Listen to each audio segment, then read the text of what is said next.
কই কি কইছো কত? তোমার তোমার মানে তুমি তো যাই নাই আসছো যে হচ্ছে গিয়ে ওর সাথে আমার বিয়ে হয়েছে। আমি শিওর 6 মাস বা 1 বছর পরে চলে যাবে। এটা কোন ধরনের কথা? এগুলো কোনো কিছু মানে আছে? আমি শিওর না হলে মানুষ কমেন্ট করতো না যে সে গ্যারান্টি দিয়ে বলছে কমেন্টের মধ্যে যে আমি 100% শিওর। কি হয়েছে না আমি বুঝি নাই। আমি তো মনে করছি ও তোমার কিছু কইছে মনে আগে এটা নিয়ে ঝগড়া করতেছে তাইলে।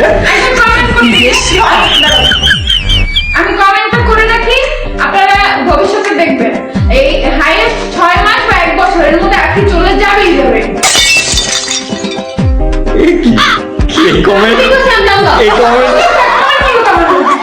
এই কমেন্টের লেগে এই কাহিনী।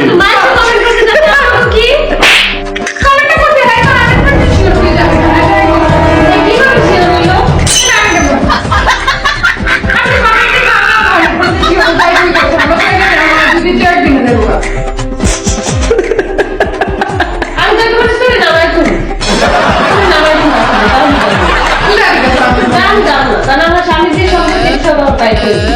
আর আরো বাসু দাম না বলে দেখি সব আমার লাগে।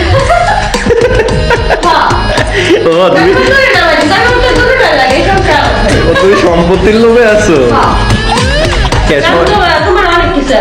সম্পত্তি না থাকলে কি হইব? সম্পত্তি না থাকলে কি হইব? সম্পত্তি না থাকলে কি হইব? আর না ওটা কই না যে হচ্ছে কি এখন যদি ধরো সম্পত্তি ধরো আমার নাই, তো তুমি চলে যায় না কি করতে তাইলে?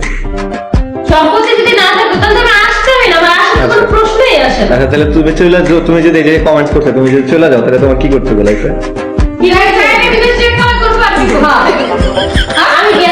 এই যে দেখছো হক হয়েছে, দেখছো তার মানে এই ইচ্ছা আছে।